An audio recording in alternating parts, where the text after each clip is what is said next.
আবির নিগড় আঁখি জগলে অসহায়ত্বের ছাপ। মেঘ অবিনিষ্টের ন্যায় আবিরের জলসিক্ত নয়নের পানে তাকিয়ে আছে। হৃৎপিণ্ডের তীব্র কম্পনে মেঘের গায়ে রক্ত প্রবল বেগে টকবক করছে। আবিরের নিঃশ্বাস ভারী হয়ে গেছে, অনবরত তীর তীর করে ঠোঁট কাঁপছে। মাথা থেকে ঘামের রেখা কপালের পাশ বেয়ে গড়িয়ে পড়ছে। আবিরের শীতল দুচোখ মেঘের অভিমুখে। মেঘ আনমনেই কত কিছু ভেবে হঠাৎই পল্লব জাপটে প্রশ্ন করল, কী স্বপ্ন দেখেছেন? সংকটাপন্ন পরিস্থিতিতে মেঘের প্রশ্ন শুনে নড়ে উঠল আবির, তবে তখনও গভীর দৃষ্টিতে চেয়ে আছে। থমথমে গলায় উত্তর দিল, দুঃস্বপ্নের কথা বলতে নেই, আর আমি মরে গেলেও এই স্বপ্ন সত্যি হতে দিব না। মেঘ ঠোঁট উল্টে চোখ গোল গোল করে অসহায় মুখ করে চেয়ে আছে। আবির পরক্ষণে বলে উঠল, আচ্ছা শোন। জি। তোর শরীর এখন কেমন? আলহামদুলিল্লাহ ভালো। এখনও শ্বাসকষ্ট হয় বা অন্য কোনো সমস্যা? শ্বাসকষ্ট হয় না, তবে অন্য সমস্যা আছে।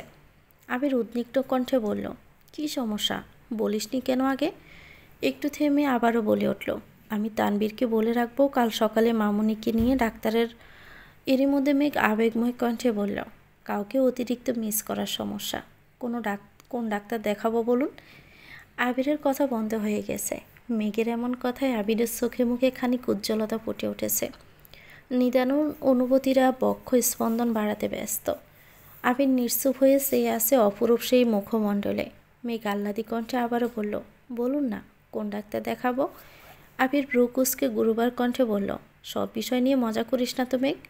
শারীরিক কোনো সমস্যা মনে হলে ডাক্তার দেখাস প্লিজ। আবিরের অভিমানে দমকা হাওয়া বয়ে গেল মেঘের মনে। মেঘ ঠোঁট উল্টিয়ে কাঁদো কাঁদো কণ্ঠে জানতে চাইল, মানসিক সমস্যা হলে কি করব? তোর মানসিক সমস্যা শোনার জন্য তো আমিই আছি, এই ডাক্তার চলবে না? মেঘ ফিক করে হেসে বলল, আপনি ডাক্তার? সার্টিফিকেটটা দেখাবেন প্লিজ। আবির চোখ শুরু করে বলে উঠল, সার্টিফিকেটে না হয় দেশে ফিরেই দেখালাম। টুকটাক কথা চলল কিছুক্ষণ।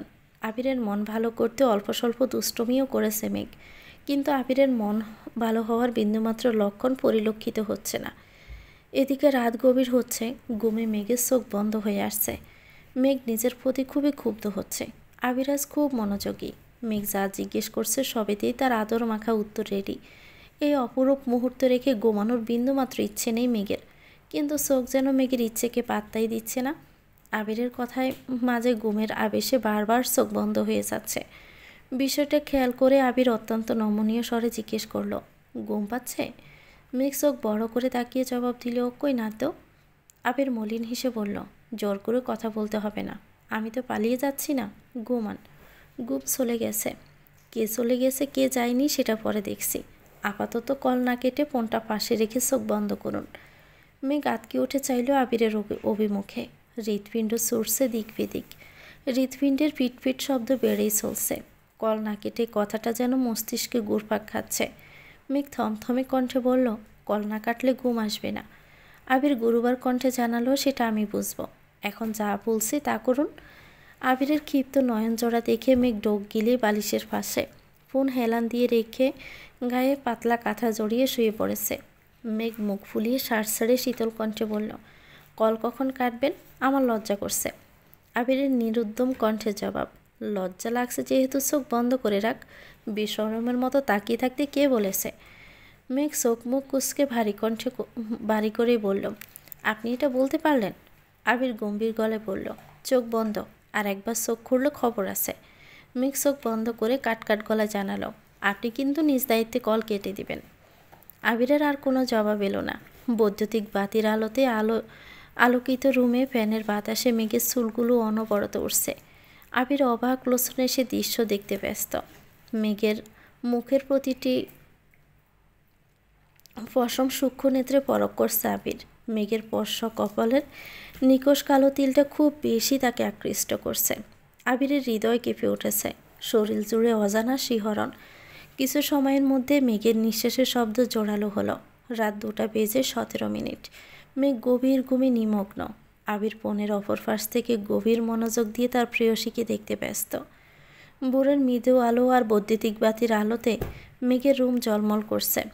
চোখে আলো লাগছে। মেঘ ঘুমের মধ্যে ব্রু কুঁচকে নড়ে উঠল। কপালে হাত রেখে চোখ ডাকার চেষ্টা করলো, কিন্তু পারল না। দীপ্ত আলোর চিত্তদাহে বিরক্ত হয়ে কপালে কয়েক স্তর ভাঁজ ফেলে অল্প বিস্তর চোখ মেলল মেঘ। গুম গুম চোখের কোণা ফোনে নড়ে ওঠা কারো অবয়ব বেশি উঠল। মেঘ তৎক্ষণাৎ গাড় কাত করে স্পষ্ট চোখে দেখল সেদিকে। সঙ্গে সঙ্গে মেঘের সমস্ত শরীর শিউরে উঠল।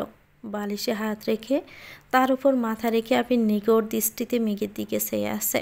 ঠোঁটে লেগে আছে মায়াবী হাসি। আবিরের উস্কো খুস্কো চুল, গাল ভর্তি সাপ দাড়ি আর নেশাক্ত দৃষ্টি দেখে শোভিত পুরুষের সুষুপ্ত আদলের মোহে ডুবে গেছে। আবির ভাঙা ভাঙা কণ্ঠে বলল, গুড মর্নিং স্প্যারো।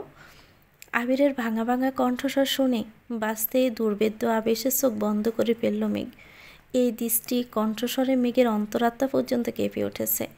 চোখ খুলে রাখার বিন্দু পরিমাণ শক্তি অবশিষ্ট নেই। আবির তখনও নিষ্পলক চোখে তাকিয়েই আছে। আবির একগাল হেসে শান্ত করে বলল, ঘুম ভালো হয়নি, আমি এসে পর্দা টেনে দিয়ে যাব। মেঘ এবার সর্বশক্তি দিয়ে সাপ তাকিয়ে উদ্বিগ্ন কণ্ঠে বলল, আপনি কি সারা রাত ঘুমাননি? না। কেন? ঘুম আসছিল না। মেঘ কণ্ঠ খাদে নামিয়ে কাঁপা কাঁপা গলায় জিজ্ঞেস করলো, কল কাটতে বলছিলাম কাটেননি কেন? কল কাটতে ইচ্ছে করেনি, তাই কাটেনি। মেঘ ব্রু কুঁচকে প্রশ্ন করলো, অফিস নেই? আছে। মেঘ সময় দেখে পুনরায় শক্ত কণ্ঠে বলল, সময় হয়ে যাচ্ছে, তাহলে উঠছেন না কেন এখনও? যেতে ইচ্ছে করছে না।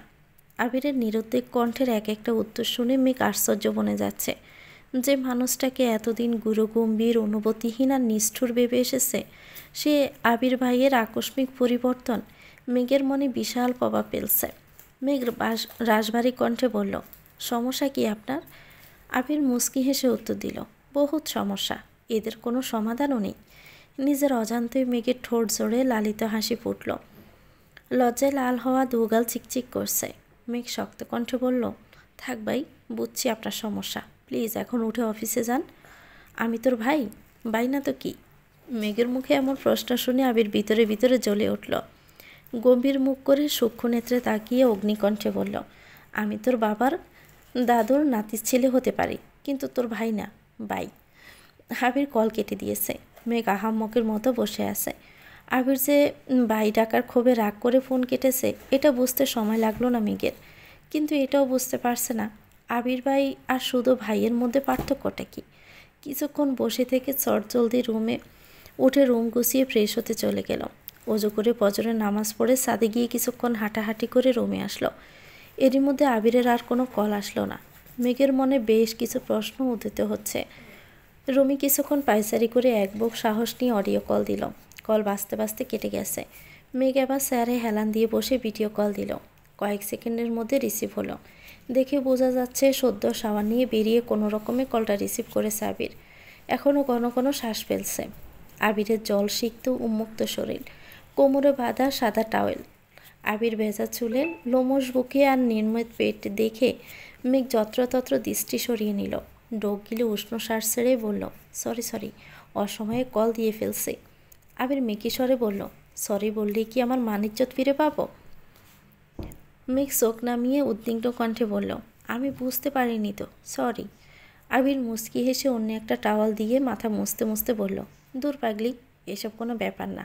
তাছাড়া আমি আপনার কলের অপেক্ষায় ছিলাম। কেন? আজ প্রজেক্টের ফাইনাল মিটিং কি পড়ে যাব বুঝতে পারছিলাম না। আবার করেছি রাগ, তাই নিজে থেকেও কলও দিতে পারছিলাম না। মেঘ লাজুক হেসে বলল, আপনি এমন ঢং করা কোথা থেকে শিখছেন? আপনার কাছ থেকেই শিখেছি। মেঘ বেংসি কাটল। আবির মুচকি হেসে 2-3টা শার্ট ফোনের সামনে ধরে চিন্তিত স্বরে জিজ্ঞেস করলো, কোনটা পরব? মেঘ কয়েক সেকেন্ডে একটা শার্ট সিলেক্ট করে দিল। আবির 10-15 মিনিটের মধ্যে একদম ইন করে শার্ট পরে ব্লেজার টাই সঙ্গে শু জুতো পরে সম্পূর্ণ রেডি হয়ে গেছে। ফোন থেকে খানিকটা দূরে সরে উচ্চ গলায় জিজ্ঞেস করলো, কেমন লাগছে? মেঘ আপাদমস্তক দেখে মোলায়েম কণ্ঠে বলল, মাশাল্লাহ। কিন্তু কি? How do I beat the finger now? আমি এখন কনিষ্ঠ আঙ্গুলে কীভাবে কামড় দিব? ইন এ ড্রিম, স্বপ্নে। আবির টেবিল থেকে সানগ্লাসটা নিয়ে চোখে দিয়ে শেষবারের মতো পাইলগুলো দেখে নিচ্ছে। এদিকে সানগ্লাস চোখে দেখায় মেঘ গুনগুন করে গান গাইতে শুরু করলো, কালো সানগ্লাসটাই কেন এত সুখ হে যুবক। আবির ফোন কাছে নিয়ে বলল, দৃষ্টিতে যেন সে রাসপুতিন, খুন হয়ে যাই আমি প্রতিদিন। এটা বলবেন না? মেঘ নিজের মাথায় গাঁটটা মেরে মুখ চেপে ধরছে। আবির জিভ দিয়ে ঠোঁট ভিজিয়ে মলিন হেসে বলল, শুনলাম আপনি ইদানিং নাকি খুব বেশি গান গাইতেছেন, কই আমাকে তো শোনালেন না। মেঘ বিড়বিড় করে বলল, আপনার অফিস কখন? যান না কেন? যাবো তো, আগে কথা শেষ করি। আপনার সাথে আর কোনো কথা নেই। গুরুত্বপূর্ণ মিটিং থাকা সত্ত্বেও সারা রাত নির্ঘুম কাটিয়েছেন, এখন আবার ঢং করতেছেন। এদিকে আব্বু শুধু আমার ভাইয়ের দোষই দেখে, আপনার দোষ তো দেখেই না। আপনি যে সারা রাত ঘুমান না, এটা কি ঠিক করেছেন? এর প্রভাব মিটিংয়ে পড়বে না? জি না ম্যাম, বরং আজকের মিটিং বেস্ট হবে। আপনি শুধু দোয়া করবেন। মিটিং শেষ করেই কল দিব, ঠিক আছে? ফি আমানিল্লাহ, best of luck. Thank you. বিকেলের দিকে আবিরের সাথে কথা হয়েছে। আজকের মিটিং ঠিকঠাক মতো শেষ হয়েছে। 1 সপ্তাহের মধ্যে প্রজেক্ট কমপ্লিট হয়ে যাবে। মোজাম্মেল খান আর আলী আহমদ খান আবিরকে বাসায় ফিরতে বলছেন, কিন্তু আবির বলছে আরও 2 মাসের মতো সময় লাগবে। কারণ জিজ্ঞাসা করায় বিস্তারিত কিছু বলেনি। এদিকে মেঘও বেশ উদ্বিগ্ন। বন্যার সাথে আগে থেকে প্ল্যান করা ছিল আজ বিকেলে মেলায় যাবে। বন্যা রেডি হয়ে বিকেলের দিকে বেরিয়েছে ঠিকই, কিন্তু মেঘ আবিরের উপর অভিমান করে ফোন বন্ধ করে ঘুমিয়ে পড়েছে। বন্যা বেশ কয়েকবার কল দিয়েছে, বন্ধ পেয়ে একা একাই হাসছে। অন্য সময় হলে মেঘকে বাসা থেকে নিয়ে আসতো, কিন্তু ইদানিং মেঘদের বাসায় যাওয়ার কথা মাথায় আসলে লজ্জায় আড়ষ্ট হয়ে যায়। ঘণ্টাখানেক পরে তানবীরের কল আসছে। অসময়ে তানবীরের কল দেখে বন্যা খানিকটা অবাক হয়ে আশেপাশে তাকালো। কোথাও পরিচিত কাউকে নজরে পড়ছে না। ভয়ে ভয়ে কল রিসিভ করলো। তানবীর স্বাভাবিক কণ্ঠে বলল, একা একা ঘুরছো কেন? আপনার বোন আমাকে বাসা থেকে বের করে এখন ফোন বন্ধ করে ফেলেছে। তুমি তুমি আমাকে কল দিতে পারতে না? এত ইমার্জেন্সি ছিল না, তাই দেইনি। কোথায় আসো বলো, আমি আসতেছি। আপনার আসতে হবে না। বলো। বন্যা জায়গার নাম বলতে তানবীর বলল, আমি কাছেই আছি, 10 মিনিট অপেক্ষা করো। 8 থেকে 10 মিনিটের মধ্যে তানবীর বাইক সমেত হাজির হলো। বন্যা তানবীরকে দেখে আস্তে করে বলল, আপনার আসার কোনো দরকার ছিল না, আমি এখনই চলে যেতাম। রেগে আসো? বন্যা শ্বাস ছেড়ে শান্ত কণ্ঠে বলল, না, বনু ঘুমাচ্ছে। তুমি বাসায় না গেলে না কেন? আর নয়তো আমাকে আগে কল দিতে, আমি বনুকে নিয়ে আসতাম। আমি বাহিরে আছি এটা আপনাকে কে বলছে? বনু কল দিয়েছিল, বলছে ওর বের হওয়ার মুড নেই, তোমাকে যেন মেলায় নিয়ে যাই। বন্যা কপাল গুটিয়ে দৃঢ় কণ্ঠে বলল, আমি মেলায় যাব না। মনে মনে মেঘকে কিছুক্ষণ বকে নিল। তানবীর সব সময়ের মতোই গম্ভীর কণ্ঠে বলল, বনুর কথা অমান্য করলে বাসায় তুলকালাম কাণ্ড ঘটে ফেলবে। এমনিতেই বাসায় আমাকে কেউ সহ্য করতে পারে না, এই অবস্থায় বনুকে রাগালে আমার নিশ্চিত বাসা থেকে বের করে দিবে। বন্যার কিছু বলল না, চুপচাপই দাঁড়িয়ে পশ্চিমা আকাশের পানে তাকিয়ে আছে। সূর্য আপন গতিতে নিজের গন্তব্যে সরছে। আজকের আকাশ অন্যান্য দিনের থেকেও বেশি সুন্দর অনেক। তানভীর বন্যার দিকে তাকিয়ে মৃদুস্বরে বলল, যাবে না? বন্যা রক্তিম আকাশের পানে তাকিয়ে থেকে উত্তর দিল, আজকের আকাশটা খুব বেশি সুন্দর, কোথাও যেতে ইচ্ছে করছে না। বন্যার দৃষ্টি লক্ষ্য করে তানভীরও আকাশের পানে তাকালো। গাঢ় নীল রঙের আকাশে মেঘেদের আনাগোনা, পাখিরা আপন গতিতে উড়ে যাচ্ছে। দেখে মনে হচ্ছে তাদের বাড়ি ফেরার বড্ড তাড়া। গোধূলি লগ্নের সূর্যটা বরাবরের মতোই রক্তিম। তানভীর কয়েক মুহূর্ত আকাশ দেখে আসমকা ঘুরে দাঁড়িয়েছে। বন্যার কাছাকাছি স্টিলের বেষ্টনীতে মৃদুভাবে হেলান দিয়ে বন্যার অভিমুখে তাকালো। সূর্যের বিক্ষিপ্ত আলোক রশ্মিতে বন্যার মুখ লাল হয়ে আছে। তানভীর বন্যার দিকে অপলক দৃষ্টিতে তাকিয়ে থেকে বেশ সময় নিয়ে অত্যন্ত নমনীয় কণ্ঠে বলল, নীল অম্বরের ভাজে ভাজে তোমার নামে সন্ধে সাজে। বন্যা হঠাৎই আর চোখে তাকাতেই তানভীর নড়ে উঠল। কাজল পরিহিতা টানা টানা চোখ দুটো যেন দৃষ্টিতেই তানভীরের মতো শক্তপোক্ত ছেলের সত্তাকে বিলীন করে ফেলবে। বন্যা কোনো কথা না বলে পরপর দুবার ভ্রু নাচালো। তানভীর মুচকি হেসে ওপাশ ওপাশ মাথা নেড়ে অন্যদিকে মুখ করে তাকালো। বন্যা তানভীরের দিকে লাজুক হাসল। ফোন ভাইব্রেট হতেই বন্যা ফোনের দিকে তাকালো। মেঘের মেসেজ আসছে, আমার বাইকে দিয়ে দিলাম, দেখে রেখো। বন্যা ছোটো করে মেসেজ পাঠালো, ওকে ননদিনী। হঠাৎই পিছন থেকে একটা মেয়েলি কণ্ঠস্বর কানে বাজলো, মায়াবী কণ্ঠের ডাক, তানভীর। তানভীরের সঙ্গে সঙ্গে বন্যাও ঘুরে দাঁড়ালো। বোরকা পরা একটা মেয়ে, চোখ হাত পা ছাড়া কিছুই দেখা যাচ্ছে না। বন্যা ভ্রুক্ষেপহীন নির্বিকার ভঙ্গিতে দাঁড়িয়ে আছে। মেয়েটি একটু এগিয়ে এসে জিজ্ঞেস করলো, কেমন আছো? তানভীর কপালে কয়েক স্তর ভাঁজ ফেলে বন্যাকে এক পলক দেখে ভারী কণ্ঠে প্রশ্ন করলো, কে আপনি? আমাকে চিনতে পারছো না? আপনাকে চেনার কথা ছিল নাকি? মেয়েটা আবার চোখ নামিয়ে শীতল কণ্ঠে বলল, আমি আয়েশা, চিনতে পেরেছ? হঠাৎই তানভীরের চোয়াল শক্ত হয়ে গেছে। কপালে আরও কয়েকটা ভাঁজ পড়ল। দুচোখ আগ্নেয়গিরির লাভার নেই টকবক করছে। অক্ষিপটে ব্যথা অনুভব হচ্ছে। বন্যা তখনও স্বাভাবিক দৃষ্টিতে তানভীরা সেই মেয়েকে দেখছে। বন্যা বুঝতেই পারছে না কে এই মেয়ে। সে ভেবেছে পরিচিত বান্ধবী বা অন্য কেউ হতে পারে। আয়শা কণ্ঠ খাদে নামিয়ে নমনীয় কণ্ঠে বলল, তোমাকে অনেক দিন পর দেখলাম। তানভীর মুখ ফুলিয়ে ঘন ঘন শ্বাস ছাড়ছে, চোখে মুখে তীব্র আক্রোশ। আয়শা আবারও বলল, তোমার সাথে আমার কিছু কথা ছিল। বন্যার দিকে তাকিয়ে বলল, পার্সোনাল? বন্যার এতক্ষণ কোনো কিছু অনুভব না হলে আবার কিছুটা রেগে গেছে। মনের ভিতর প্রশ্ন জাগছে, কে এই মেয়েটা? তানভীর অন্যদিকে তাকিয়ে রাগান্বিত কণ্ঠে বলল, কথা বলার মতো সময় আর ইচ্ছে কোনোটাই আমার নেই। তানভীর পাশ কাটিয়ে যেতে যেতে হুঙ্কার দিল, বন্যা আসো, যেতে হবে। বন্যা ওই মেয়েকে দেখে দেখে এগোচ্ছে। তানভীর বাইক পর্যন্ত যেতে যেতে ওই মেয়ে উচ্চস্বরে বলে উঠল, তানভীর, আমি তোমাকে এখনও ভালোবাসি। তানভীর শুনেও যেন কথাটা শুনল না। রাগে হাত পা কাঁপছে। মেয়েটা বলে পারছে না শুধু গায়ে হাত তুলতে। মেয়ের কথা শুনে বন্যা থমকে দাঁড়ালো। বুকের ভিতরটা হঠাৎই মোচড় দিয়ে উঠেছে। বুঝতে আর বাকি রইল না কে এই মেয়ে। এই মেয়েটাই তানভীরের ex girlfriend. Tanvir bike start দিয়ে অগ্নিকণ্ঠে চিৎকার করলো, বন্যা, তোমাকে আসতে বলছি। বন্যা থতমত খেয়ে ছুটে গেল। চুপচাপই বসে পড়ল বাইকের পেছনের সিটে। তবে বরাবরের মতো এবারও তানভীরের সঙ্গে দূরত্ব রেখেই বসেছে। কিছুক্ষণ আগেও আকাশের পানে তাকিয়ে ভাবছিল আজ থেকে বাইকে বসলে তানভীরকে ধরে বসবে, কিন্তু তার হলো কই। দুজনের বুকের ভিতরে যে ঘূর্ণিঝড় বয়ে যাচ্ছে সেই খবর কি কেউ জানে না। মেলার কাছাকাছি এসে বাইক থামালো। বন্যার মেলায় যাওয়ার মতো বিন্দুমাত্র আগ্রহ নেই, আর না আছে তানভীরের। তবু মেঘের কথা মেনে ঢুকলো মেলায়। বন্যা চুপচাপ ঘুরে দেখছে। মেঘের সঙ্গে অনেক কিছু কেনার প্ল্যান করেছিল ঠিকই, তবে এখন আর ইচ্ছে নেই। কিছুক্ষণ ঘুরে বন্যা চাপা স্বরে বলল, আমায় বাসায় যেতে হবে। তানভীর গড়িতে সময় দেখে নিল। বন্যা দ্রুত হেঁটে গেটের দিকে যাচ্ছে। বন্যা দু তিনটা দোকান পেরিয়ে হঠাৎ খেয়াল করলো আশেপাশে তানভীর নেই। থমকে দাঁড়িয়ে পিছনে তাকিয়ে দেখলো তানভীর দোকানে কি কিনতেছে। বন্যাকে দাঁড়িয়ে থাকতে দেখে দ্রুত এগিয়ে এসে বলল, তোমাকে ডাকছিলাম, তুমি শোনোনি, সরি। বন্যা আবারও হাঁটা শুরু করলো। তানভীর ঠান্ডা কণ্ঠে বলল, এগুলো তোমার, আমার কিছু লাগবে না, ধন্যবাদ। বন্যা বেরিয়ে পড়েছে। অন্যান্য দিনের মতো তানভীর আজ জোর গলায় কিছু বলতেও পারছে না। দ্রুত এগিয়ে গেল বন্যার কাছে। বন্যার চোখ মুখ স্বাভাবিক, যেন কিছুই হয়নি। শান্ত কণ্ঠে বলল, আমি এখান থেকে রিক্সা নিয়ে যেতে পারবো, কিন্তু আমি তোমাকে একা ছাড়তে পারবো না। বন্যা মলিন হেসে মনে মনে আওড়ালো, আপনার অতীত বর্তমান হলে আপনার জীবনে এই বন্যার অস্তিত্ব থাকবে না। তানভীর বাইক স্টার্ট দিয়ে উঠতে বলল। বন্যা বাধ্য হয়ে উঠে বসল।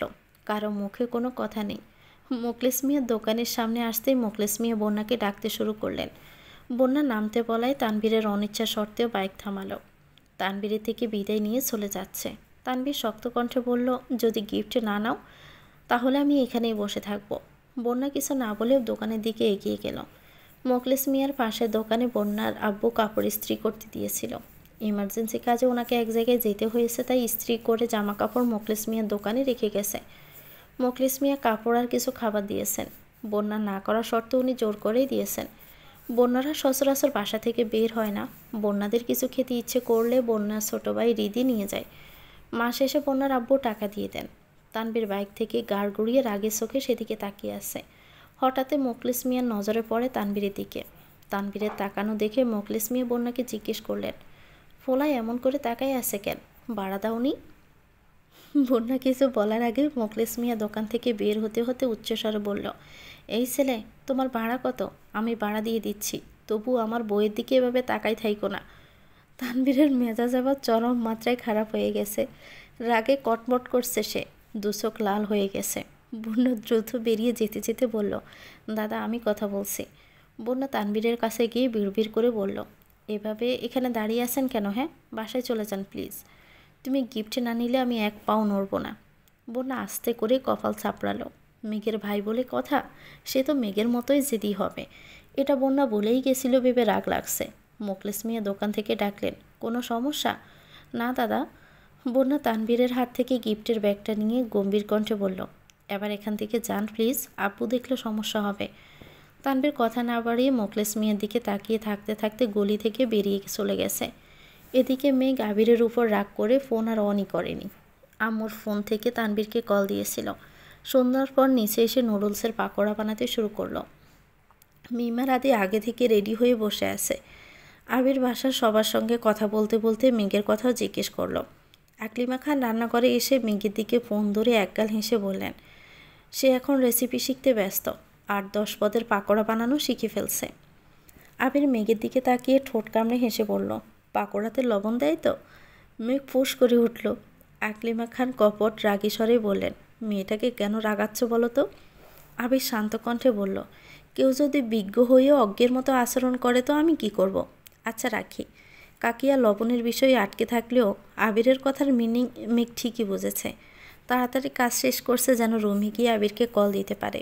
এরই মধ্যে তানবীর বাসায় আসছে। চোখ মুখ কালো হয়ে আছে। মেঘকে রান্না করে দেখে শান্ত কণ্ঠে বলল, বনু 1 কাপ কফি করে দিবি? আনছি। মেঘ কফি আর পাকোড়া নিয়ে খুশিতে গদগদ হয়ে হাজির হলো। তানবীর চোখ মুখ দেখে উদ্বিগ্ন কণ্ঠে জিজ্ঞেস করলো, কি হয়েছে ভাইয়া, কোনো সমস্যা? না। মেঘের ভয়ে বুক কাঁপছে। বন্যার সাথে যদি ঝগড়া করে তাহলে কি হবে? মেঘ শক্ত কণ্ঠে জিজ্ঞেস করলো, ভাইয়া বলো কি হয়েছে? বন্যা কোথায়? ওকে বাসার কাছে দিয়ে আসছে। তাহলে আর কি হয়েছে? তুমি এত রেগে আছো কেন? তানবীর কফির কাপে চুমুক দিয়ে কাপ সামনে রেখে আস্তে করে বলল, আজ আয়শার সঙ্গে দেখা হয়েছিল। আয়শার নাম শুনেই চমকে উঠল মেঘ। প্রশস্ত আখিজোগুলো আরও বেশি প্রশস্ত করে গম্ভীর কণ্ঠে প্রশ্ন করল, থাপ্পড় দিয়েছ? না। মেঘ হঠাৎই সোফায় ঘুষি শুরু করলো। পরপর বেশ কয়েকটা ঘুষি দিতে দিতে চেঁচিয়ে উঠল, তোমাকে আমি বলেছি না সামনে পেলে চোখ বন্ধ করে থাপ্পড় দিবা, তুমি থাপ্পড় দিলে না কেন? তানবীর দৌড়ে বেগে উঠে মেঘের 2 হাত শক্ত করে ধরে বলল, একটু ঠান্ডা হয়ে কথা তো শুনবি। তুমি থাপ্পড় দেওনি কেন আগে বলো। পাবলিক প্লেসে মেয়েদের গায়ে হাত তোলাটা শোভা পায় না। ইস, আমি যে কেন গেলাম না আজ। ওই মেয়েকে কয়েকটা থাপ্পড় দিয়েই আমি আসতাম। বন্যা কোথায় ছিল? বন্যাও দেখেছে? বন্যা সাথেই ছিল, কিন্তু কিছু জিজ্ঞেস করেনি। মেঘ দীর্ঘশ্বাস ছেড়ে বিড়বিড় করে বলল, শেষ, আমার সব শেষ। তানভীর সূক্ষ্ম নেত্রে তাকে জিজ্ঞেস করলো, বিড়বিড় করছিস কি আবার? কিছু না, হাত ছাড়ো, রুমে যাব। ঘুষাঘুষি করবি না তো? ঘুষাঘুষি করে নিজের হাত ভেঙে কি করব? যার নাক মুখ ভাঙা দরকার তারটাই তো যদি না ভাঙতে পারি। বুঝছি, তুমি কিছু করতে পারবা না, আবির ভাইকে বলতে হবে। তানভীর হাত ছেড়ে ভীত কণ্ঠে বলল, প্লিজ ভাইয়াকে এখন কিছু বলিস না। এ ঘটনা ভাইয়া শুনতে পারলে আমার কপালে বহুত দুর্গতি আছে। ঠিক আছে, বলবো না। মেঘ রুমে এসে ফোন অন করতে বন্যার কল আসলো। বন্যা একে একে সব ঘটনা খুলে বলল। মেঘ যতটা সম্ভব বোঝানোর চেষ্টা করেছে। পরপর আবিরকে কল দিল। আবির কল রিসিভ করে শক্ত কণ্ঠে ধমক দিল, এই মেয়ে, এত নির্বোধ কেন তুই? আমি কি করেছি? কথা না শুনে না বুঝেই ফোন বন্ধ করে কেন বসে আছিস? কি শুনবো আর কি বুঝবো? আপনি যে কাজে গিয়েছিলেন সেই কাজ শেষ, তবুও আপনি বাসায় ফিরবেন না, এটাতে কি বুঝবো আমি? আমি শুধুমাত্র প্রজেক্টের কাজে এতদিনের জন্য এত দূর আসিনি। বাংলাদেশে টানা 3 প্রজেক্ট করলেই এটা সমান বেনিফিট পেতাম। সব ছেড়ে এখানে এসে পড়ে থাকতাম না। আমি আমার প্রয়োজনে আসছি, আর প্রজেক্টটা শুধুমাত্র আমার বাহানা ছিল। যে প্রজেক্ট 15 দিন শেষ করতে পারতাম সেটা কমপ্লিট করতে 3 মাসের উপরে সময় নিচ্ছি, যেন আব্বু চাচ্চু কিছু বুঝতে না পারে। আপনি কেন গিয়েছেন? কি প্রয়োজন আপনার? আমার টাকার প্রয়োজন। মেয়ে কপাল কুঁচকে বলল, আপনার কত টাকা প্রয়োজন? আপনি আমাকে একটা ক্রেডিট কার্ড দিয়েছিলেন, মনে নেই? ওটাতে অনেক টাকা আছে, আপনি এখান থেকে টাকা নিতে পারতেন। আমার এত টাকা লাগেই না। আবির মুচকি হেসে বলল, ওটা শুধুমাত্র তোর, আর ওখানে প্রতি মাসে একটা নির্দিষ্ট অ্যামাউন্ট পাঠানো হচ্ছে শুধু তোর জন্য। তোর যা ইচ্ছে হয় তা কিনিস, আরও বেশি প্রয়োজন হলে একবার শুধু জানাস। আমার টাকার বিশেষ কোনোই প্রয়োজন নেই, আপনি এগুলো নিয়ে যান, তবু আপনি চলে আসেন প্লিজ। আবির শ্বাস ছেড়ে শীতল কণ্ঠে বলল, কেন বুঝতে পারছিস না? আমার লাখ টাকার প্রয়োজন না, আরও বেশি প্রয়োজন। তাহলে কত প্রয়োজন? কোটি। হোয়াট? কোটি টাকা দিয়ে আপনি কি করবেন? দরকার আছে। এত টাকা কে দিবে আপনাকে? আমার টাকা আমি নিতে এসেছি। কে দিবে আবার কি? আমার এখানে স্থানীয় এক ফ্রেন্ডের বাবা বড়ই বিজনেসম্যান। ওনার কথা মতো আমার 2 জন স্টুডেন্ট থাকাকালীন ছোট ছোট বেশ কয়েকটা কোম্পানিতে শেয়ার কিনেছিলাম। যদিও সব কিছু উনিই ম্যানেজ করে দিয়েছিল। আমি দেশে যাওয়ার আগে সবগুলো শেয়ারের অ্যামাউন্ট একসাথে করে আঙ্কেলের কোম্পানিতে কিছুটা শেয়ার কিনে গিয়েছিলাম, কারণ আমার কাছে ওনারাই একমাত্র বিশ্বস্ত মানুষ ছিলেন। এখন আমার টাকার প্রয়োজন। আঙ্কেলকে জানানোর পর আঙ্কেল এখানে আসতে বলেন। কোম্পানির বেশ কিছু কাজ পেন্ডিং পড়ে আছে, সেগুলো কমপ্লিট করতে পারলে আমি যত আশা করছি তার থেকেও অনেক বেশি দামে শেয়ারটা বিক্রি করতে পারবো। তানভীর আর রাকিব ব্যতীত এই কথা আর কেউ জানে না। আজ তোকে বলছি, আব্বু চাচ্চু এসব জানতে পারলে কিভাবে রিয়েক্ট করবেন আমি জানি না, তাই প্রজেক্টের নাম করেই এখানে এসেছি। মেঘ সব কথা শুনে রাশবাড়ি কণ্ঠে বলল, শেয়ারটা বিক্রি না করলে হয় না? আপনার এত কী প্রয়োজন? প্রতিনিয়ত মানুষকে যোগ্যতার প্রমাণ দিয়ে বাঁচতে পারবো না। আমি সব মায়াজাল কাটিয়ে একটা স্বচ্ছ জীবন কাটাতে চাই। জীবন চালাতে ঠিক যতটা প্রয়োজন ততটা ইনকাম করতে পারলেই হবে। আমি শুধু মানসিক শান্তি চাই। মেঘ চুপ করে বসে আছে, কিছু বলার মতো শব্দ খুঁজে পাচ্ছে না। আবির মোলায়েম কণ্ঠে বলল, রাগ করেছিস? না, রাগ করব কেন? আপনি যা সিদ্ধান্ত নিয়েছেন তা অবশ্যই ভেবেচিন্তেই নিয়েছেন। বাসার কাউকে এ ব্যাপারে কিছু বলিস না। আচ্ছা ঠিক আছে, রাখি এখন। আচ্ছা। আজ সকাল থেকে আলী আহমদ খান ও মোজাম্মেল খানের মধ্যে মলমালিন্য চলছে। সারাদিন খাওয়া নেই, যে যার রুমে শুয়ে আছেন। বাসার সবাই চেষ্টা করেও রাগ ভাঙাতে পারেনি। দুপুরের পরপর পুপ্পি, জান্নাত আপু, আইরিন আর আসিফ ভাইয়া আসছে। আজ ইচ্ছে করেই আরিফ আসেনি। প্রতিনিয়ত মিমের সাথে ঝগড়া করতে তার ভালো লাগে না। মেঘের পুপ্পি প্রথমেই মোজাম্মেল খানের রুমে গেলেন। মোজাম্মেল খান বোনকে দেখে শোয়া থেকে উঠে বসে বাড়ি কণ্ঠে বললেন, কেমন আছিস? কেমন থাকবো? এ বয়সে এসে তোমরা ভাইয়ে ভাইয়ে কোন দ্বন্দ্বে মেতেছ? আমি কি বলবো? ভাইজানের যা মন চায় তাই করছেন। কিছু বললেও উনি রেগে যান, বোঝার চেষ্টা পর্যন্ত করেন না। জানিসই তো ওনার স্বভাব, জাল বলবে তাই করবে। আচ্ছা সমস্যা কি নিয়ে? সমস্যা তো অনেক কিছু নিয়েই। আমার ছেলেকে শাসন করলেও দোষ, না করলেও দোষ। মেয়েকে কিছু বললেও দোষ, না বললেও দোষ। আগে আবির অফিস সামলে নিত, তাই অফিসের বিষয়ে এত কথা আমাকে শুনতে হতো না। এখন আবির নেই, কাজের একটু এদিক সেদিক হলেই রাগ। আমরা নাকি গুরুত্ব দেই না। উনি একা পরিশ্রম করে সব কিছু করেছেন। উনি যা বলবেন তাই হবে, আরও অনেক কিছু। ভাইজান কি কোনোভাবে সংসার ভাঙার কথা বোঝাতে চাচ্ছেন? এ কথা বলিও ভাইজানের সামনে বলিস না। আমি সেদিন রাগে বলে ফেলছিলাম। তুমি বললে সংসার ভাগ করে ফেলি। বলেছি না মরেছি। আমার সাথে তো কথা বলেনি না। এমনকি এটাও বলেছেন, আমার ছেলে আমার মেয়ে দুজনেই ওনার। ছেলে মেয়ের ব্যাপারে কিছু বলার অধিকার পর্যন্ত আমার নেই। ইকবালই ভালো, তার এসব বিষয়ে কোনো চিন্তাভাবনা নেই। তানভীর আবির কি বলে? আবিরের সঙ্গেও ঝামেলা? মাহমুদা খান চিন্তিত স্বরে জিজ্ঞেস করলেন, আবিরের সঙ্গে আবার কি নিয়ে ঝামেলা? প্রজেক্ট শেষ, তবু আবির দেশে আসছে না। তাছাড়া সেদিন আবির আমার পক্ষে দুটো কথা বলেছিল, সেই আগে আবিরের সঙ্গেও কথা বলেন না। এখন করণীয় কি? দেখ তুই মানাতে পারিস কি না। মাহমুদা খান মোজাম্মেল খান রুম থেকে বেরিয়ে আলী আহমদ খানের রুমে গেলেন। রুমে ঢুকতে আলী আহমদ খান গম্ভীর কণ্ঠে বললেন, তুইও কি তার পক্ষে কথা বলতে আসছিস? না ভাইজান, আমি আপনার মুখে শুনতে চাই। ঘটনা কি? ঘটনা কিছুই না। মোজাম্মেলের অত্যাচার আর সহ্য হচ্ছে না। কেন? ভাই কি করেছেন? তানভীরের সাথে ওর কি শত্রুতা আমি জানি না। কথায় কথায় ছেলেকে বকাবকি করে। আমি কিছু বলতে গেলে আমার ছেলের সাথে তুলনা দেয়।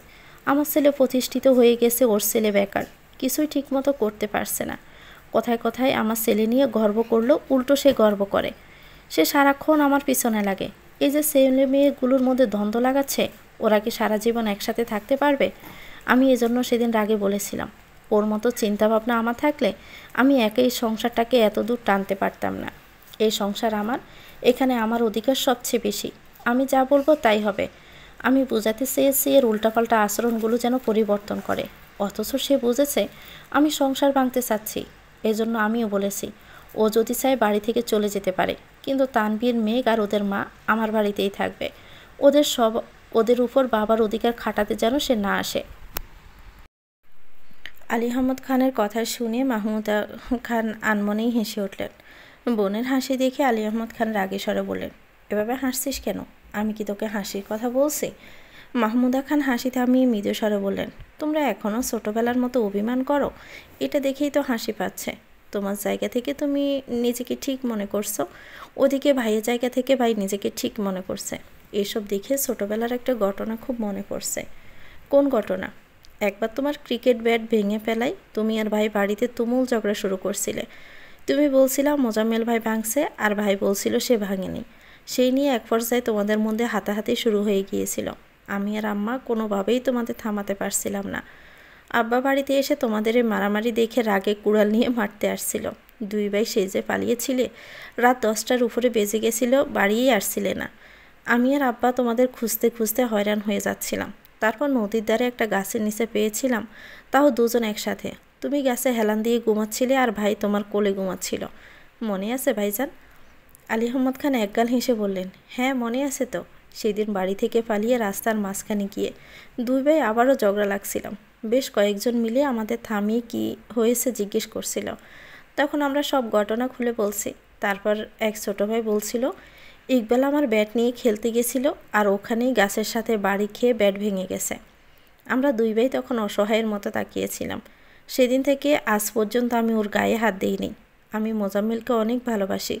সে আমার ভাইয়ের থেকে বন্ধু বেশি। যখন গ্রাম ছেড়ে সব কিছু ছেড়ে শহরে আসছিলাম তখন মোজাম্মেল ছাড়া আমার আর কেউ ছিল না। সে বন্ধুর মতো সবসময় আমার পাশে থেকে সাহস দিয়েছে। ওর সাথে আমার সম্পর্ক আজীবন এমনই থাকবে ইনশাল্লাহ। কিন্তু ওর কিছু কিছু কাজ আমার সত্যি খারাপ লাগে। আমি মানছি তানবীর একটু বেখেয়ালি। ওর নিজের লক্ষ্য স্থির করে তারপর কিছু করা উচিত। তাই বলে এটা না যে সারাক্ষণ উঠতে বসতে ছেলেটাকে বকবে। তার থেকেও বড় কথা, তানবীরকে বোঝানোর জন্য তানবীরের সামনে প্রতিনিয়ত আবিরের প্রশংসা করাটা আমার পছন্দ নয়। তানবীরের বয়স কম, রক্সটা যে দিশে একমাত্র আবিরের কথা একটু একটু মানে। ওর মনে যদি একবার উল্টাপাল্টা কিছু ঢুকে যায় তখন কি আবিরের সাথে বন্ধুত্বপূর্ণ সম্পর্কটা থাকবে? মাহমুদা খান চাপা স্বরে বললেন, তানবীর আর আবিরের সম্পর্ক তোমাদের থেকেও অনেক বেশি স্ট্রং। ওরা এমন সামান্য বিষয়ে মাথা গামায় না। তারপরও আমি ভাইকে বলে দিব যেন তানবীরের সাথে বাজে ব্যবহার না করে। শুনলাম আবিরের সাথেও কথা বলছো না কেন? ও আবার কি করছে? অনেক কিছু করছে। কয়টা শুনবি তুই? আমার বাধ্য ছেলে অবাধ্য হয়ে গেছে, এটাই মূল কথা। তার কাজ শেষ, দেশে আসতে বলছি, এখন আসতে পারবে না। রমজানের আগে থেকে বিয়ের কথা বলতেছি কিন্তু সে বিয়েও করবে না। কীভাবে কি করে একমাত্র সে জানে, তার আল্লাহই ভালো জানেন। আমার ছেলে আগে তো এমন ছিল না। এতগুলো বছর যাবৎ আমি যা বলেছি তাই করেছে। এমনকি আবিরের কিছু লাগলে, কিছু চাওয়ার থাকলে দ্বিধাহীনভাবে আমার কাছে চেয়েছে। ও যা বলেছে আমি তাতেই রাজি হয়েছি, সব অনুমতি দিয়ে দিয়েছি। তাহলে এখন এত দূরত্ব কেন হচ্ছে? গত 3 বছরে কি এমন হলো যে আমার ছেলের মধ্যে এত পরিবর্তন চলে আসছে? মাহমুদা খান শ্বাস ছেড়ে উষ্ণ স্বরে বললেন, ছেলে বড় হচ্ছে, প্রতিনিয়ত মাথায় কত কত প্রেশার ঢুকছে। হয়তো আবেগের বশবর্তী হয়ে করা ভ্রান্তিগুলোর জন্য ভিতরে ভিতরে পড়ছে। নিজে নিজের বিবেকের সম্মুখীন হতে পারছে না। ভাইজান, এমনও হতে পারে আবির তোমাকে কিছু বলতে চাই। তুমি রাগারাগি না করে ওকে একটু সময় দিও।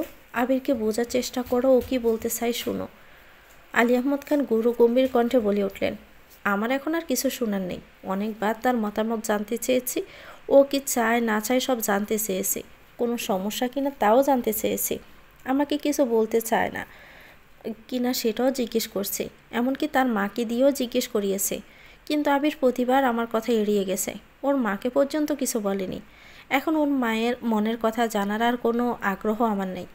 আলী আহমদ খান কাউকে কোনো ব্যাপারে এত সুযোগ দেন না। সে আমার ছেলে বলে আমি তাকে অনেক ছাড় দিয়েছি, কিন্তু আর না। এমন সময় মোজাম্মেল খান দরজায় দাঁড়িয়ে মোলায়েম কণ্ঠে বলল, আসবো ভাইজান? আলী আহমদ খান সেদিকে তাকিয়ে দৃঢ় কণ্ঠে বললেন, চলে যাচ্ছিস নাকি? আমি কোথাও যাচ্ছি না, খিদা লাগছে, খাবো, তাই তোমাকে নিতে আসছি। আর হ্যাঁ, আমি সত্যি দুঃখিত ভাইজান, তোমাকে ওভাবে কথাটা বলিনি। আমার মনে আসছিল তাই মুখ ফসকে বেরিয়ে গেছিল।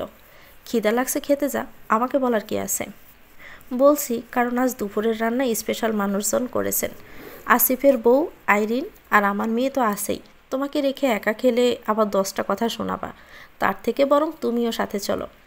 আলী আহমদ খান হুঙ্কার দিয়ে উঠলেন, আমি যেতে পারি, তবে একটাই শর্তে। আজকে থেকে তানভীর, মেঘ দুজনের ব্যাপারে তুই আর কোনো সিদ্ধান্ত নিতে পারবি না।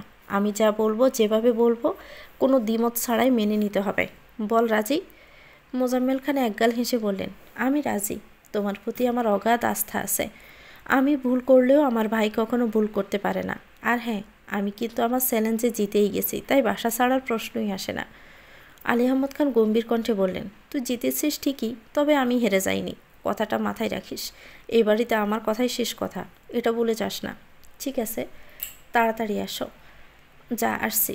মাহমুদা খান দীর্ঘ মনোযোগ দিয়ে দুই ভাইয়ের কথোপকথন শুনছিল। মোজাম্মেল খান বেরিয়ে যেতেই প্রশ্ন করলেন, ভাই হারজিতের কথা কেন বলছিস? ওর তো সারাদিন কাজই এটা। আমার কোন কথাই ঠিক হয়েছে, কোন কথা ঠিক হয়নি, এসব নিয়েই তার গবেষণা। কয়েকদিন যাবৎ এক প্রজেক্ট নিয়ে লাগছে। আমি বলছিলাম শেষ করতে পারবে না, এখন শেষ করে ফেলছে, তাই জিতছে বলে খুশি লাগছে। অথচ সেই প্রজেক্টে আমার ছেলেই হেল্প করেছে। এটা এখন বললে আবার রাগ করে বসে থাকবে। তার থেকে খুশি হচ্ছে হোক। তোরা আসছিস অনেকক্ষণ হয়েছে, চল খেতে যাই। মাহমুদা খান বসা থেকে উঠতে উঠতে বললেন, ভাইজান আবিরের সাথে একটু কথা বলিয়েন। আচ্ছা। ইদানিং বন্যার মন ভীষণ খারাপ। তানবীরের ফোন রিসিভ করে না বেশ কিছুদিন হলো। তানবীর প্রায় বন্যাদের বাসার এদিকে আসে। দু একদিন মুখলেস মিয়ার সাথে দেখা হয়েছে ঠিকই, কিন্তু বন্যার সাথে একদিনও দেখা হয়নি। তানবীরের ঘন ঘন যাতায়াত মুখলেস মিয়া ভালোই পর্যবেক্ষণ করছেন। আজ বিকেলে মুখলেস মিয়া জোরপূর্বক তানবীরকে বাইক থামাতে বলেন। তানবীরও এক প্রকার বাধ্য হয়ে বাইক থামায়। তানবীরকে নিয়ে কাছে এক চায়ের দোকানে বসে জিজ্ঞেস করলেন, ওই পোলা, তুমি কি আমার বউকে পছন্দ করো? আসমকে মুখলেস মিয়ার এমন প্রশ্নে তানবীর কিছুটা ইতস্তবোধ করে। দৃষ্টি মাটিতে নামিয়ে দীর্ঘশ্বাস ছাড়ল। মুখলেস মিয়া আবারও বললেন, দেখো ভাই, বয়স আমার কম হয়েছে না, চোখ দেখে মানুষের মনের কথা বুঝতে পারি। সেদিন বন্যার সাথে তোমার এই দেখেই তো আমি সন্দেহ করছি, আর ইদানিং তোমার এই গলিতে আসা যাওয়া নিশ্চিত হইয়া গেলাম। তানবীর এখনও চুপ করে বসে আছে, বলার মতো কিছু তার নেই। মুখলেস মিয়া তানবীরের কাঁধে হাত রেখে শান্ত কণ্ঠে বললেন, পছন্দ করো ভালো কথা, কিন্তু শুধু বাইক চালাইয়া কি ঢাকা শহরে বউ পালতে পারবা? আর বন্যার আব্বা কিন্তু মোটরসাইকেলের ড্রাইভারের কাছে মেয়ে বিয়ে দিত না। সময় থাকতে ভাবো, আর নাইলে আমার বউরে বইলা যাও। বইলা যাও শব্দটা যেন তানবীরের মস্তিষ্কে গুরুতরভাবে আঘাত করছে। তানবীর কাঁধ থেকে হাত সরিয়ে বসা থেকে উঠে শক্ত হাতে চায়ের কাপ রাখতে রাখতে হুঙ্কার দিল, বইলা যাইতে পারবো না। প্রয়োজনে আপনার এই বন্যা বউকে ভাগাইয়া নিয়ে যাব। যেতে না চাইলে কিডন্যাপ করে নিয়ে যাব, তবুও বলতে পারবো না। আর আপনি যদি উল্টাপাল্টা কথা বলেন, তাহলে আপনাকেও কিডন্যাপ করে পঞ্চগড় পাঠাই দিব। ওখানে 3 নাম্বার বিয়ে করে সংসার কইরেন। তানবীর রাগে কটমট করতে করতে বাইকে উঠে গেছে। মুখলেস মিয়া হাসতে হাসতে বললেন, সাব্বাস, বেটা তেজ আছে ভালো। আজ ভার্সিটির ক্লাস একটু তাড়াতাড়ি শেষ হয়েছে, তাই সবাই একসঙ্গে ঘুরতে বেরিয়েছে। ড্রাইভারকে আগেই জানিয়ে দিয়েছে পার্কে বসে সবাই আড্ডা দিচ্ছে। মিনহাজ হঠাৎই বলে উঠল, সবাই শোন, মেঘার বন্যাকে ডাকতে গেলে আমাদের বেশ কিছু সমস্যায় পড়তে হয়। প্রথমত, স্যার ম্যামদের সামনে ভাবি বলে ফেললে 10টা প্রশ্ন করে, শুধু শুধু বকাও খেতে হয়। তাই সিদ্ধান্ত নিয়ে এখন তোকে ভাবি ডাকবো না। যেহেতু খানবাড়ির বড় ছেলে আবির ভাইয়া, তাই স্বাভাবিকভাবে মেঘ হবে সেই বাড়ির বড় বউ, আর বন্যা হবে মেজ বউ। তাই আমরা এখন থেকে সেই অনুসারে ডাকবো। মেঘকে ডাকবো B1 মানে ভাবি 1, আর বন্যাকে ডাকবো V2, ঠিক আছে? সাদিয়া মিষ্টি একসঙ্গে বলে উঠল, একদম ঠিক আছে। মেঘের মুখে হাসি থাকলেও বন্যা মুখ ফুলিয়ে রাগী স্বরে বলল, আমাকে ভাবি বা B2 B3 কিছুই ডাকতে হবে না। মেঘ ব্রুকুসকে প্রশ্ন করলো, কি হয়েছে বেবি, এখনও রেগে আছো? না, কিন্তু বাবি ডাক শোনার ইচ্ছে নেই। মেঘ ন্যাকামির স্বরেই বলল, না, এও তো হতে পারে না। আমার হৃৎপিণ্ড ছেড়ে ছোট ছোট অনুভূতি একত্রিত করে তোমাকে ভাবি বানানোর জন্য প্রপোজ করলাম, আর এখন তুমি এসে নাটক করতেছ? বাবি ডাক শোনার ইচ্ছে নেই? তাসসির আমারকা কথা বলে সত্যি সত্যি বুড়িগঙ্গায় ফেলে দিয়ে চলে যাব। আর ভাইয়াকে গিয়ে বলল, তোর এই জীবন ভালো লাগে না, তুই নিজের জীবনের প্রতি অতিষ্ঠ হয়ে বুড়িগঙ্গায় ঝাঁপ দিয়েছিস, তখন কেমন হবে? বন্যা মলিন হেসে বলল, ভালোই হবে, তোর থেকে বেশি তোর ভাইই খুশি হবে। খুশি হবে না সাই, চোখ বন্ধ করে নিজেও বুড়িগঙ্গায় ঝাঁপ দিয়ে দিবে দেখিস। বাজে কথা বলিস না মেঘ, ওনার অতীত ফিরে আসছে, ওনার জীবন নিয়ে এখন বন্যা কেউ না। মেঘ রাগান্বিত কণ্ঠে বলল, শুন, ভাইয়ার অতীত যদি ভাইয়ার জীবনে আবারও ফিরতে চায়, আর আমার ভাই যদি নির্লজ্জের মতোই মেয়েকে অ্যাকসেপ্ট করে নেয়, তাহলে তোকে কিছু করব না। আবির ভাই আর আমি মিলে বাসার পেছনের বাগানে ভাইয়াকে কুফি দিয়ে আসবো। বন্যা দুচোখ ছলছল করছে, ঠোঁট কামড়ে মাথা নিচু করে বসে কান্না গিলছে। মেঘ শক্ত কণ্ঠে বলল, ভাইয়া তোকে ভালোবাসে, এটা কি তুই বিশ্বাস করিস? বন্যা অসহায় দৃষ্টিতে তাকিয়ে আছে। মেঘ ঠান্ডা কণ্ঠে বলল, আমি এখন ভাইয়াকে কল দিব, জাস্ট সামান্য একটা কথা বলবো, দেখবি ভাইয়া পাগলের মতো ছুটে আসবে। কোনো দরকার নাই, তোর দরকার না থাকলেও আমার দরকার আছে। আমি আমার ভাবির চোখে পানি দেখতে চাই না। মেঘ সঙ্গে সঙ্গে তানবীরের নাম্বারে কল দিল। লাউড স্পিকার দিয়ে রেখেছে। আশেপাশে সবাই বসা। তানবীর পার্টি অফিসে মিটিং করছে। মিটিং প্রায় শেষ পর্যায়ে। সবার বোঝানোর পরেও তানবীর নিজের সিদ্ধান্তে অনড় থাকায় কমিটি বাতিল করা ছাড়া আর কোনো অপশন নেই। এরই মধ্যে মেঘের কল আসায় তানবীর মিটিং থেকে বেরিয়ে কল রিসিভ করতেই মেঘ কাঁদো কাঁদো কণ্ঠে ডাকল, ভাইয়া। তানবীর আতকে উঠে বলল, কি হয়েছে বনু, কোনো সমস্যা? মেঘ নাক টানতে টানতে বলল, আমার কোনো সমস্যা না, কিন্তু বন্যা। কি হয়েছে বন্যার? বন্যা। মেঘ আর কিছু বলছে না। তানবীর আতঙ্কিত কণ্ঠে চেঁচিয়ে উঠল, বন্যার কি হয়েছে? জানি না, বন্যা জানি কেমন করছে। কোথায় আসিস তোরা? মেঘ জায়গার নাম বলতেই তানবীর জটফট বলল, আমি এখনই আসতেছি। ভাইয়া শুনো। ততক্ষণে তানবীর কল কেটে দিয়েছে। মেঘ বন্যার দিকে তাকিয়ে বেঞ্চি কেটে বলল, দেখ কেমনে আসতেছে, তুই বসে বসে দোয়া কর যেন দ্রুত আসতে গিয়ে কোনো সমস্যা না হয়। তামিম প্রশ্ন করলো, এই B1, তুই গ্রুপ থেকে বেরিয়ে গেলি কেন? তুই ছাড়া গ্রুপটা ভালো লাগে না, সবাই খুব বোরিং, আর তোর ভাবি তো আরও বেশি বোরিং। মেঘ হেসে উত্তর দিল, আমার উনি যদি গ্রুপের সেটিং দেখে আমাকে সোজা চাঁদে পাঠাই দিবে। তাছাড়া আমি যে কাজে গ্রুপ খুলতে বলেছিলাম সেই কাজ শেষ, তাই এখন গ্রুপে আর তার প্রয়োজন নেই। সাদিয়া শান্ত কণ্ঠে বলল, তুই যে কিছুদিন গ্রুপে এত এত মেসেজ দিলি, নাটক করলি, সেসব তোর উনি দেখেনি? প্রথমত গ্রুপের কথা শেষে আমি সঙ্গে সঙ্গে গ্রুপ সমেত সব মেসেজ ডিলিট করে দিতাম। দ্বিতীয়ত আমি সারাক্ষণ আমার আইডির লগ ইন অ্যাক্টিভিটি চেক করতাম, যেন আমার উনি আমার আইডিতে লগ ইন করলে আমি অ্যালার্ট হতে পারি। আমার উনি এই কয়েকদিনে আমার আইডিতে একবারের জন্য ঢুকিনি, তাই সুযোগের সদ্ব্যবহার করে গ্রুপ থেকে বেরিয়ে পড়েছে, যাতে উনি কিছুই বুঝতে না পারেন। বন্যা মেঘের দিকে তাকিয়ে উদাসীন কণ্ঠে বলল, তুই এত চালাক হইলি কবে থেকে? কিছুদিন যাবৎ অনলাইনে চালাক হওয়ার ট্রেনিং করছে, বুঝলি? বন্যা মলিন হাসল, সাথে বাকিরাও।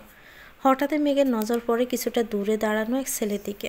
লম্বা চড়া ছেলেটা দুহাত পেছনে, হাতে বেশ কিছু ফুল, দেখেই বোঝা যাচ্ছে কাউকে প্রপোজ করতে এসেছে। কিন্তু আশেপাশে কোনো মেয়ে নেই। মেঘ স্থির দৃষ্টিতে ছেলেটার হাতের ফুলগুলোর দিকে তাকিয়ে আছে। বেশ কিছুক্ষণ পর শাড়ি পরা এক মেয়ে আসলো, বেশ সুন্দর করে সেজেগুজে এসেছে। মেয়েটা এসে ছেলেটার সামনে দাঁড়াতেই ছেলেটা হাঁটু গেড়ে বসে পড়ল, পিছন থেকে ফুলগুলো বের করে মেয়েটার সামনে ধরল। এভাবে ফুল দেওয়ার বিষয়টা কমন হলেও সবার আবেগগুলো ভিন্ন ভিন্ন। সেদিন মেঘ নিজেই বন্যার জন্য কতটা আবেগ নিয়ে ঠিক এভাবেই হাঁটু গেড়ে বসে প্রপোজ করেছিল, তবে সেটাই অন্যরকম অনুভূতি ছিল। আজ এই দৃশ্য দেখে মেঘের বুকের ভিতরটা হাহাকার করছে। আসমকাই আবির ভাইকে বড্ড মিস করছে। লম্বা চড়া দেখতে ছেলেটা অনেকটাই আবিরের মতো, তাই হয়তো মেঘের একটু বেশি মনে পড়ছে। মেঘ আপন মনে ভাবছে, আবির ভাই কি কখনো এভাবে আমাকে প্রপোজ করবেন? সামান্য একটা লাল গোলাপ চেয়েছিলাম, তবুও দেননি। ওনার কাছে ফুল সমেত প্রপোজ আশা করাটা বড্ড মেয়েবানান। বন্যা ডাকতে মেঘের হুঁশ ফিরল। কোনো কথা না বলে ফেসবুকে ঢুকে পোস্ট করল, 7 সাগর আর 13 নদী পার হয়ে তুমি আসতে যদি, রূপকথার রাজকুমার হয়ে আমায় তুমি ভালোবাসতে যদি। পোস্ট আপলোড হওয়া মাত্রই তানভীর উপস্থিত হলো। দ্রুত এগিয়ে এসে আতঙ্কিত কণ্ঠ বলল, কি হয়েছে তোমার? বন্যা থতমত খেয়ে তানভীরের দিকে তাকালো। বন্যা একদম স্বাভাবিক, চোখে মুখে অসুস্থতার রেশ মাত্র নেই। বন্যা কি বলবে এটাই বুঝতে পারছে না। তানভীর একের পর এক প্রশ্ন করেই যাচ্ছে। বন্যা শুধু মেঘকে দেখছে, কিন্তু মেঘের মনে যে রাজ্যের দুঃখ। মন খারাপের পাহাড় সরিয়ে গলা খাকড়ে দিয়ে মেঘ আস্তে করে বলল, তেমন কিছু হয়নি ভাইয়া, বড়ই খেতে গিয়ে বড়ইয়ের একটা বিসি গিলে ফেলছিল, যদি পেটে গাছ হয়ে যায়। এই আতঙ্কে বন্যাসহ আমরা সবাই ভয় পাচ্ছিলাম। তারপরে কান্টি বলছে কোনো সমস্যা হবে না।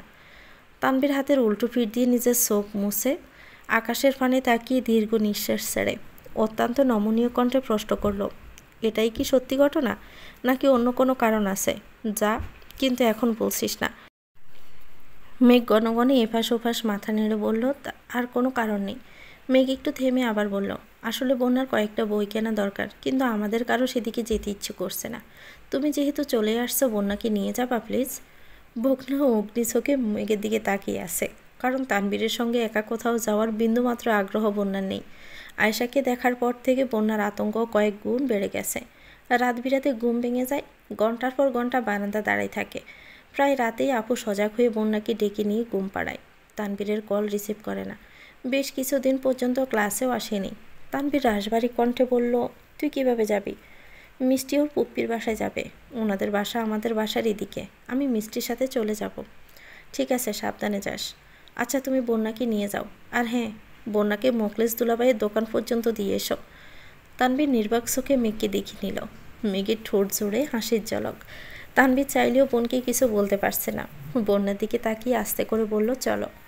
বন্যা তখনও মেঘের দিকে তাকিয়ে আছে। চোখের ভাষায় বোঝাচ্ছে সে তানভীরের সঙ্গে যাবে না, কিন্তু মেঘ সে বাসাকে পাত্তা না দিয়ে উদ্বিগ্ন কণ্ঠে বলল, কিরে যাচ্ছিস না কেন? ভাইয়া কতক্ষণ দাঁড়িয়ে থাকবে বলতো? বন্যা বিড়বিড় করতে করতে উঠে গেল। মেঘ, মিষ্টি, সাদিয়া, মিনহাস, তামিম তখনও বসা। তানভীর যাওয়ার আগে বোনকে সতর্ক করে গেল যেন তাড়াতাড়ি বাসায় চলে যায়। মিষ্টিরা টুকিটাকি বিষয় নিয়ে দুষ্টমি করছে, অথচ মেঘের মনোযোগ কাপড়টার দিকে। দুজন পাশাপাশি বসে কি সুন্দরভাবে গল্প করছে। আবিরের জন্য মেঘের মনটা খুব বেশি চটপট করছে। আকপাস না ভেবেই সবার মধ্য থেকে উঠে গেল। কিছুটা দূরে গিয়ে আবিরকে কল করল। এদিকে আবির অত্যন্ত মনোযোগ সহকারে প্রেজেন্টেশন দিচ্ছে। সচরাচর দিনের বেলা আবিরকে কেউ কল দেয় না, তাই ফোন সাইলেন্ট করতেও ভুলে গেছে। আচমকা কল বাজতে একজন বয়স্ক ব্যক্তি বিরক্তির স্বরে বললেন, সাইলেন্স ইউর ফোন। আবির তড়িৎ বেগে ফোন সাইলেন্ট করতে টেবিলের কাছে এগিয়ে আসলো। ফোনের স্ক্রিনে নজর পড়তেই থমকালো। অসময়ে মেঘের কল দেখে ভেতরটা কেঁপে উঠল। উপস্থিত সবার দিকে এক পলক তাকিয়ে বলল, I am sorry, I can't cut this call, excuse me. Abir call receive করে কিছুটা সাইডে সরে দাঁড়িয়েছে। রিসিভ হওয়া মাত্র মেঘ আর্তনাদ করে উঠল, আবির ভাই। আবির বরাবরের মতো শান্ত আর আবেশিত কণ্ঠে জবাব দিল, আপনি কবে আসবেন? আসবো, মেঘ শীতল কণ্ঠে বলল। কবে আসবেন? আবির আবার আস্তে আস্তে বলল, আমি কবে আসবো এটা তো আপনি খুব ভালোভাবেই জানেন, আপনিই বলুন আর কতদিন বাকি? মেঘ মৃদু হেসে উত্তর দিল, 27 দিন। ভেরি গুড, এখন বলুন আপনার কি হয়েছে? কিছু হয়নি, এমনিতেই ভালো লাগছিল না। আপনি খেয়েছেন? এখনও খাওয়া হয়নি, একটু পর খাবো। আপনি খেয়েছেন? বাহিরে খেয়েছি, বাসায় যাইনি এখনও। আবির ব্রুকুসকে প্রশ্ন করলো, এখনও বাসায় যাননি কেন? সাথে কে? মিষ্টিরা সবাই আছে। মেঘ আবারও ডাকল, আবির ভাই। আবির পূর্বের ন্যায় জবাব দিল, মেঘ যোগ গিলে উষ্ণ স্বরে বলল, আই মিস ইউ আবির ভাই, মিস ইউ এ লট। আবির সহসায় উষ্ট্রযুগল প্রশস্ত হলো। সবার দিকে এক নজর দেখল। রুমে উপস্থিত সবার নজর আবিরের দিকে। আবির সঙ্গে সঙ্গে নজর সরিয়ে আস্তে করে গলা খাঁকড়ে দিয়ে মুচকি হেসে বলে উঠল, আচ্ছা তারপর? মেঘ আবার আহ্লাদি কণ্ঠে বলে উঠল, I miss you infinity, do you miss me? Abir মোলায়েম কণ্ঠের ছোট জবাব, মেঘ আবার ঠোঁট উল্টালো। সবসময় মিস ইউ বলে মেঘ কল কেটে দিলেও আজ সে কল কাটছে না, বরং আবিরকে প্রশ্ন করছে, অথচ আবির আচ্ছা বলেই কল কাটছে, কথা কাটাচ্ছে। মেঘ মনে মনে ক্ষুব্ধ হলো। বুক ভরে শ্বাস টেনে রাশবাড়ি কণ্ঠে বলল, আপনি কি ব্যস্ত? প্রেজেন্টেশন দিচ্ছিলাম। মেঘ আতঙ্কিত কণ্ঠে বলতে শুরু করলো, সরি সরি সরি, আমি বুঝতে পারিনি, আপনি কল কেটে দিলেই পারতেন, এখন রাখি। আবির শান্ত কণ্ঠে বলল, দ্রুত বাসায় যান, আমি প্রেজেন্টেশন শেষ করে কল দিচ্ছি, ওকে? আচ্ছা। মেঘ কল কেটে মোবাইল দিয়ে নিজের কপালে আস্তে একটা গাঁটটা দিতে দিতে নিজেকে বকতে লাগলো। মানুষ কল দিয়ে প্রথমে জিজ্ঞেস করে কেমন আছেন, কি করেন, অথচ মেঘ সেই প্রশ্ন সবার শেষে জিজ্ঞেস করছে। প্রথমে জিজ্ঞেস করলে এমন একটা ঘটনা কখনোই ঘটত না। মেঘ নিজেকে বকতেই ব্যস্ত। আবির ফোন সাইলেন্ট করে টেবিলের উপর রাখতে রাখতে বলল, sorry for wasting your time. সবার মধ্যে থেকে মোটামুটি বয়স্ক একজন জিজ্ঞেস করলেন, is she you lover? Abir নিঃশব্দে হেসে মোলায়েম কণ্ঠে উত্তর দিল, she is my everything, I am nothing without her. মধ্যবয়স্ক লোক এবার একগাল হেসে বললেন, she is truly lucky to have a life partner like you, best of luck. Abir অনুষ্ঠ কণ্ঠে জানালো, no sir, I am more lucky to have someone like her in my life, pray for us and again sorry. Tanvir বন্যাকে নিয়ে একটা লাইব্রেরিতে গেলাম। বন্যা আশেপাশে তাকিয়ে ভাবতে লাগলাম। আপাতত কোনো বই কেনারই প্ল্যান ছিল না, তবুও অনেক দেখে শুনে 2-3টা বই নিল।